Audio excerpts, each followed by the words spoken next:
If you have ever been in a math class or just out in the world, you have probably heard about the famous Sir Isaac Newton. Who? Oh no, this will not do. Isaac Newton was born on January 4th, 1643, in the Woolsthorpe Manor near Lincolnshire, England.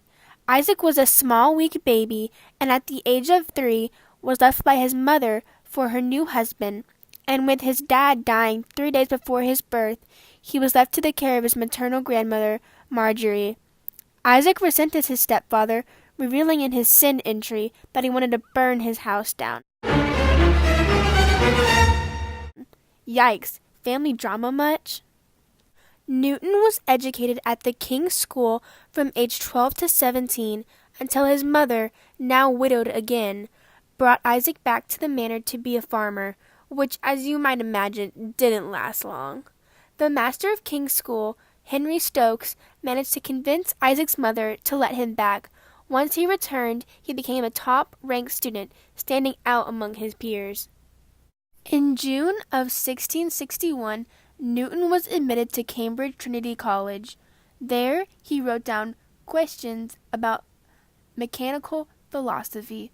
After attending the school for 4 years, Newton discovered generalized binomial theorem and started to develop what we now call calculus. So you can thank Isaac for all your calculus homework. After the school closed its door due to the Great Plague, Isaac continued his studies at the manor, working on optics, gravity, and calculus. The earliest known publication of Newton's work into calculus was in the Book 1 of Principia, published in 1687.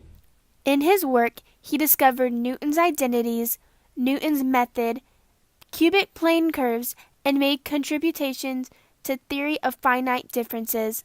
Newton worked closely with optics and published many works including Optics, where he developed his theory of white light being a mixture of other colors and forming a spectrum when split apart. He was appointed a professor at Trinity Cambridge College in 1669. Newton also discovered gravity and defined universal gravity.